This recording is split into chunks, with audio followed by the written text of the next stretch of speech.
So I'm having this picture up in my head. This guy he didn't even try to get out the door like a normal person would, but instead he went on top of a roof, right? He went Mm. on top of a roof. The flesh is a horrible thing. You think So he knew? You think he knew she was there? He just pretended like he just I, pretended I like he don't didn't know. I don't think he knew she was there. Hey guys, welcome to Christian Manhood Home Podcast, where we empowering, inspiring, encouraging Christian men in our communities to step up and become godly example and leaders in all areas, including their homes, community, and workplace. Hey guys, welcome to Christian Manhood Home Podcast with myself, Joseph, and Steven and Desiree. How you guys doing? I am doing well. Doing well. I'm also well, man. All right. Hope our listeners are doing well. Thank you guys for tuning in on another episode of Christian Manhood Home Podcast. We have reached our 9th episode of Christian Manhood Podcast, and we'd like to thank God for giving us the strength to continue doing this and the support you guys have given us. It's amazing, the comments and the share and the text message. So we like to thank you guys for tuning in, for listening to us. If you guys have any question on what we should cover or some things we should do, some questions that have come up while you guys listening to the episode, please email us. We usually leave our email on show notes. So if you scroll to a show note, you're going to see our email links, our social media links. That way you can follow us and keep up with stuff we post and things like that. So thank you guys. Let's switch back to our topic for today, which is going to be idleness, laziness.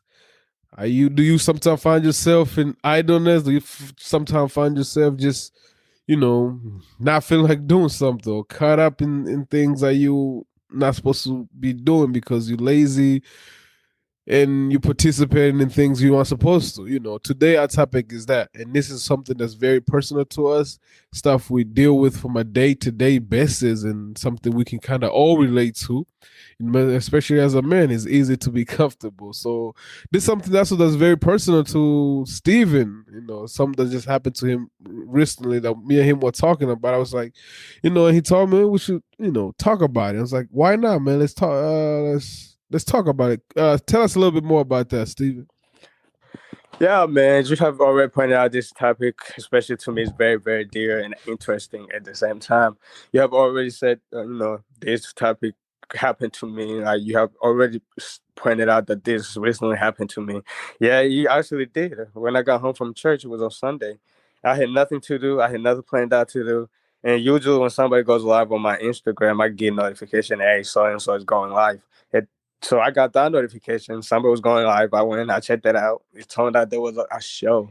The show was called Speed Dating. And after watching it for a while, I found myself on there. Yeah, man, that's very interesting.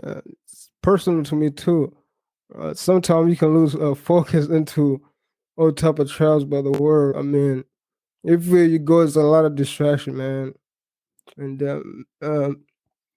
would it be to the movie, social media, and many causing us to be idle and be in drunkenness with other people. Mm-hmm. And all that time, man, we could have spent with God, man. We could get into another word. That brings me to a verse in John 9-4. As long as it is day, we must do the works. We must do the works of Him who sent me. Night is coming when no one can work. We must use the time wisely. While we're still in this word, meditating to God's word day and night to motivate us and empower us. Yeah, man, I totally agree with you, man, especially on that verse. I believe that working with God builds up immunity against temptation, especially as men.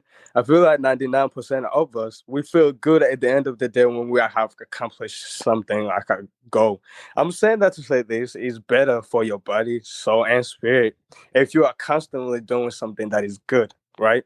So even the Bible itself, it says that the flesh lusts against the spirit and also the spirit against the flesh. It also goes on saying that you cannot, like, basically you cannot do the things that you wants to do. So we all know that the flesh wants to relax, wants to, to be lazy, to eat junk food, or it wants to fulfill its desire and urges. So you really have to try hard, being busy on the things of God. A great example that I would really, really like to point out that I feel like we can all learn from is David. Like, David was a godly man because God already said that he is a man after God's own heart. So he was a godly man. Not even that, he was rich, he had power, he had respect. He was a very respected because he was a king, obviously, and he had women, a lot of women. So, like, if you read Second Samuel chapter 11, but Brother Joseph, will you just read for me Second Samuel chapter 11, start on verse 1 all the way to 3, but I'm gonna stop you on verse 1 and 2. Okay. In the spring, at the time when kings go off to war, David sent Joab out with the king's men and the whole Israelites' army. They destroyed the Ammonites and they besieged Rabbah, but David remained in Jerusalem. Hold on for a minute, brother Joseph. What did kings do like at that time? What did they usually do? What do kings do? They went off to war. Right, and then what did David decide to do? Stayed behind. Right, He remained in Jerusalem. That's what the he Bible remained says. in Jerusalem. Not even that. Instead of him going, he sent his friend Joab. So let me point out Mm. these two things. He let his flesh control him. I have already pointed out that the flesh wants to relax. He wants to be lazy. He just wants to fulfill his desires. It was basically things that it was basically a thing that was always happened, right? Every time when there was a war going on, kings were supposed to go in front of the army. So kings had always gone to war, but David, when he became a king, he changed that. Instead of him going, he decided to stay behind. Not even that, he sent his friend, right? Go ahead and read verse 2 real quick so we can, Okay. One evening, David got up from his bed and walked up around the roof of the palace. From the roof, he saw a woman bathing. The woman was very beautiful, and David sent someone to find out about her. The man said, "She is Bathsheba, the daughter of Ariam, and the wife of Uriah the Hittite." Wow. Yeah, man. So as men, we're meant to work hard. We're meant to do things that are tiring, not just sitting down or sitting behind a computer. So David here, he couldn't even sleep because the verse already said that he got up. So in order to even get up, you have to be asleep. But he tried to get some sleep because he didn't do nothing. He didn't go to war when he was supposed to go to war. So he couldn't even sleep.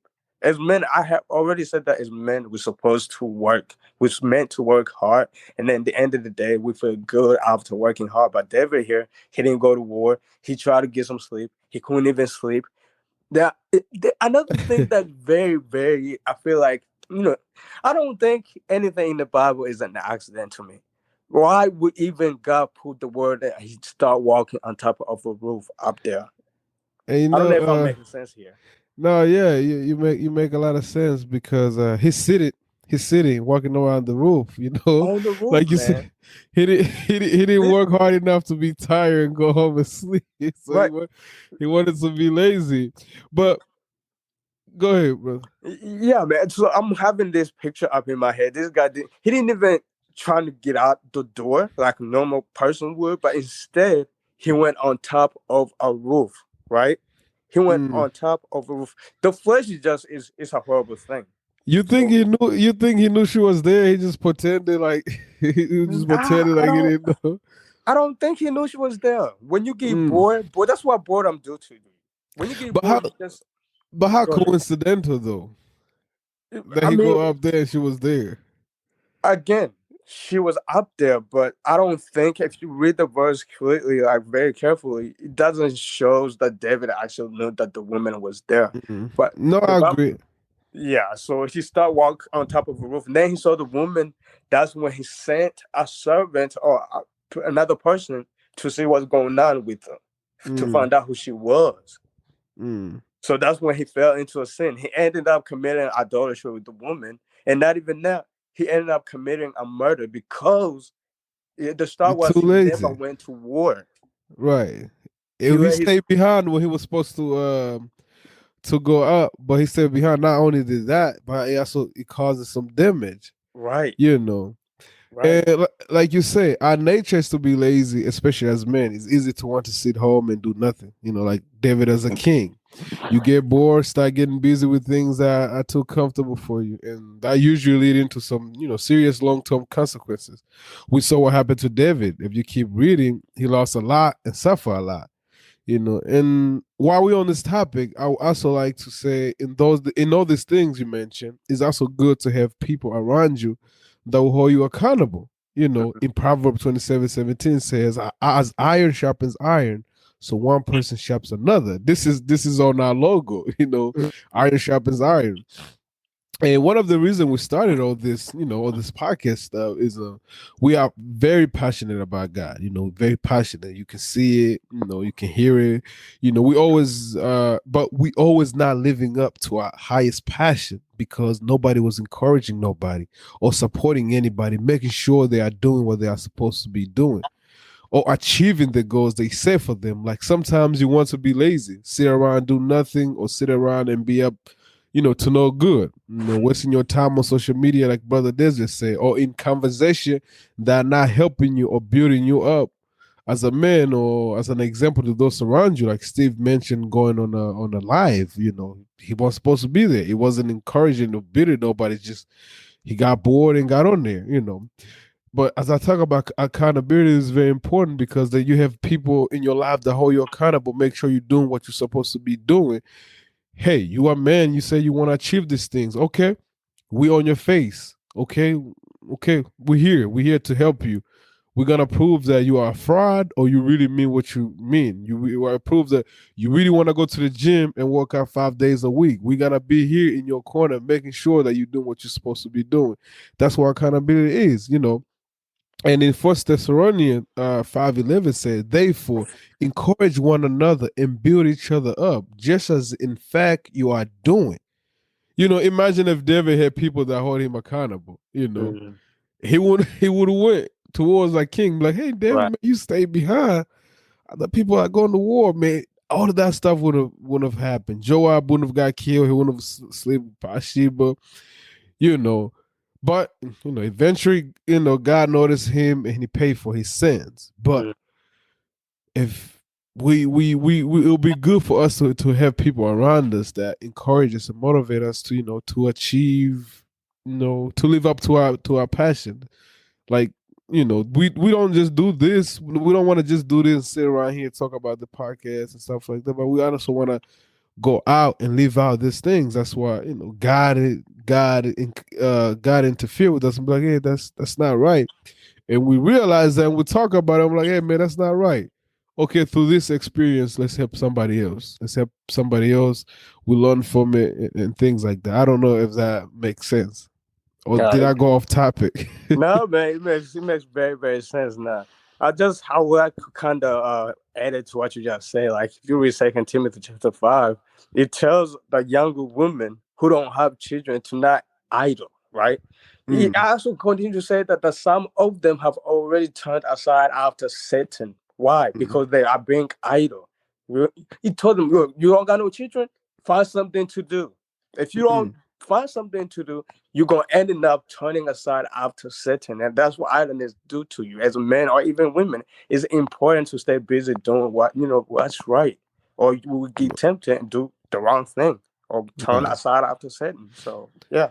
And it's so easy, especially nowadays, man, with social media, with TV, we have people doing what they want to do. It's so easy to get caught up, man, in idleness, just be lazy and just dwell in your own comfort or get up or see something and get caught up in something you're not supposed to be doing. It's so easy to do that. But just like we talked about last week, uh sacrifice, love is sacrifice. That's not something that's comfortable, but it's must. It must be done. So as a man, you got to get out of your flesh, get in the spirit, and be busy with what you were supposed to be doing, going out there, making disciple or working, feeding your family or taking care of sibling, your brothers with something, not just, it's nothing wrong with every now and then sit around and sit and cool off from a hardworking day,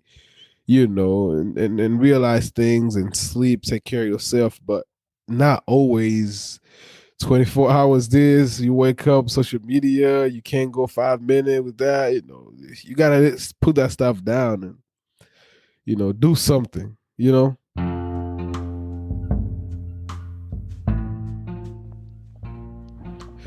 Well, thank you guys for joining us. It has been an interesting topic. Hope it helped you like it helped us. Hope it encouraged you like it encouraged us first. And now you. Thank you for tuning in on our episode Idleness. And we see you guys next week with another episode. Thank you.